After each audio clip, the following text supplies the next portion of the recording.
Bagaimana mekanisme penipuan dengan modus ini dan apa yang perlu diwaspadai? Dalam aksinya, modus dari pelaku yakni mengirimkan link ke aplikasi pesan singkat korban yang menyatakan korban telah memesan paket dan kirimannya telah tiba. Korban yang penasaran lalu membuka link tersebut karena tertulis lihat paket. Korban yang penasaran karena tertulis lihat paket ternyata membuka link penipuan untuk meretas HP korban. Peretasan dilakukan untuk menguasai dan mengontrol semua aplikasi di HP korban termasuk mobile banking. Saat membuka link, korban terkejut karena ada pemberitahuan ponselnya telah diretas. Korban saat itu juga tak mampu mengakses HP miliknya termasuk semua aplikasi. Pelaku menguasai ponsel korban dan dapat mengakses data perbankan, email hingga aplikasi pesan singkat. Dalam waktu singkat, pelaku menguras rekening korban lewat aplikasi mobile banking atau dompet digital. Yang dikirim itu bukan gambar tapi adalah aplikasi ekstensinya APK gitu. Masalahnya tidak semua orang ngerti masalah IT kan, nggak ngerti masalah teknologi begitu, sehingga ketika ada orang mengaku kurir gitu, seolah-olah dia kurir ngirim gambar, ini udah nyampe ya gitu, begitu diklik ternyata install aplikasi. Nah, celakanya sebenarnya ketika ngeklik link itu akan diminta permission gitu, apakah boleh ngakses SMS, apakah boleh ngakses data, apakah boleh ngakses phonebook, apa boleh. Nah, masyarakat kita suka nggak peduli, tekan yes Oke. Set gitu semuanya. Ini ya. Saya izin potong.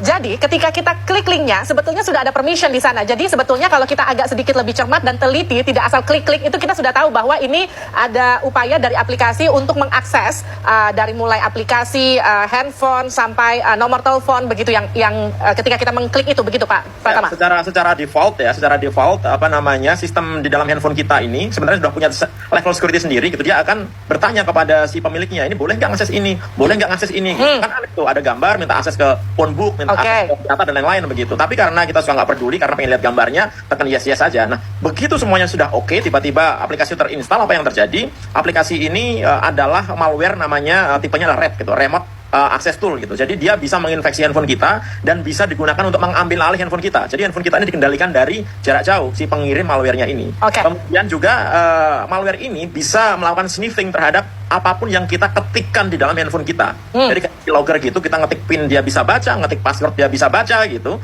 Sehingga ketika dia mengakses handphone kita, kemudian membutuhkan PIN, membutuhkan password untuk transaksi, dia udah tahu itu. Sehingga dia bisa melakukan dari jarak jauh tanpa kita sadari gitu. Jadi handphone kita jalan sendiri gitu. Pak Pratama, kalau kita mengakses mobile banking sebelum kita mengakses aplikasi peretasan tersebut, apakah kemudian juga tetap terbaca ataukah memang baru terbaca setelah aplikasi tersebut menjebak kita dan kita mengakses PIN? Baru terbaca setelah ada aplikasi malware ini masuk ke dalam kita, Mbak. Sebelumnya nggak terbaca, karena kan PIN itu tidak tercatat di handphone sebenarnya. Jadi kalau kita memasukkan PIN, memasukkan password, itu harusnya tidak tercatat di handphone.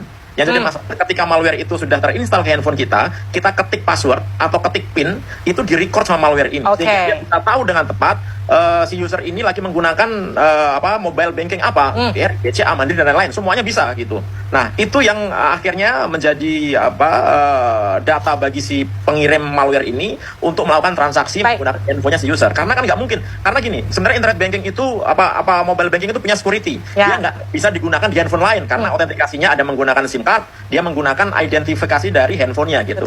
Dia nggak bisa kalau misalkan orang lain kemudian nyoba-nyoba menggunakan mobile bankingnya device lain gitu. Oleh karena itu cara paling gampang gimana? Ya menguasai atau mengendalikan handphone si pemiliknya langsung gitu. Bagaimana caranya? Ya mengirimkan malware. Nah, ini terjadi kan? Nah, Pak Pratama, ini maaf saya potong. Ini kan korbannya sudah 900 lebih yang ketahuan. Bisa jadi sebetulnya korbannya lebih banyak lagi daripada itu. Pasti jauh lebih banyak. Sekarang kalau misalnya saya sempat pencet linknya, saya tahu dari mana saya itu sudah kertas atau belum. Saya bisa cek di mana dan apa yang bisa saya lakukan?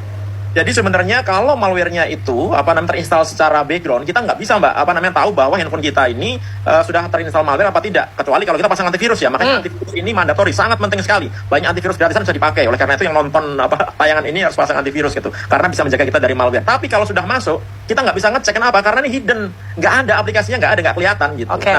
Pak, kita cukup hard reset ataukah misalnya katakanlah gini, penyelamatan pertama ketika kita curiga setelah pencet aplikasi, apakah kita terjebak atau enggak, apakah kita bisa langsung uninstall mobile bankingnya terus kita selamat atau gimana? Nggak bisa kita install mobile banking ya, karena itu nggak ngaruh gitu. Kita install aplikasi M-Banking, kita install nggak ngaruh karena malwarenya ada di dalam handphone kita. Tapi gini, ada beberapa malware yang dia masuknya bukan di sistem drive-nya device gitu, dia bisa masuk ke EEPROM-nya. Artinya apa? Walaupun kita reset, tapi malwarenya nggak hilang gitu.